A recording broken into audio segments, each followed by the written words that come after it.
I think it can also reflect the soul as well with any artist, like whether it be a painter or a musician.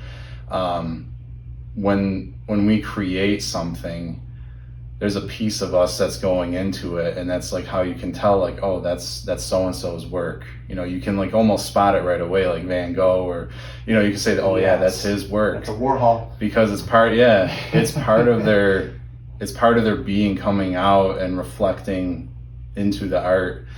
And I think that's why a lot of artists who struggle to get any sort of recognition, like it truly does hurt them deep down, because I think they are, at least like, you know, artists who are worth their salt, they're putting their heart out there, and when it's ignored or when it's just brushed aside and not even given a second thought, you know, that can cut deep, because they are putting a piece of themselves out there. Absolutely.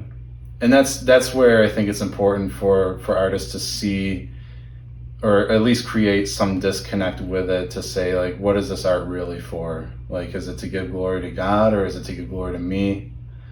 If it's to give glory to God, then it'll reach the people that need to see it, need to hear it.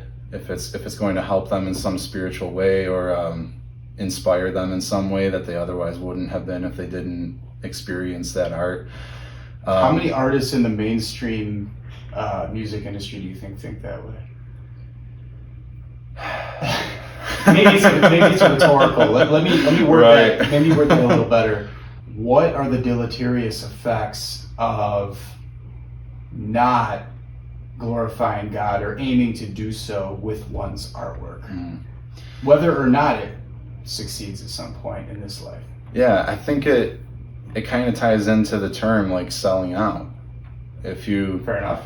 You know, I think every artist, most artists, when they come onto the scene, they have this huge piece of themselves that they're putting out there, and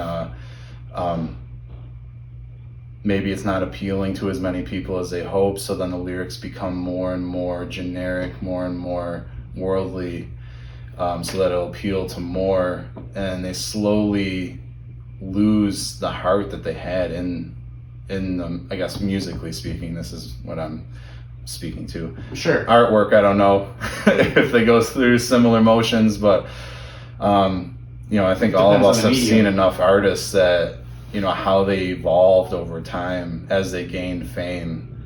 You know, it seems like there is a trend where they tend to become more worldly in their messaging and their appearance even, you know, especially in the music industry, if it sucks them in, and then they start losing their freedom. You know, we might look on and say, oh, I want to be a rock star. That looks great, you know, sure, awesome life, but they are losing freedoms, like, year by year, to these record labels, to producers, maybe their agents, you know, where they're starting to feel handlers, yeah. They're probably, and that's why there's so many, like, drug overdoses in the industry, and you know, especially recent years, the lyrics have gotten, you know, just deplorable, I guess. Well, there's been a huge, you know, like, a huge uptick in occultism, right, in the industry, right.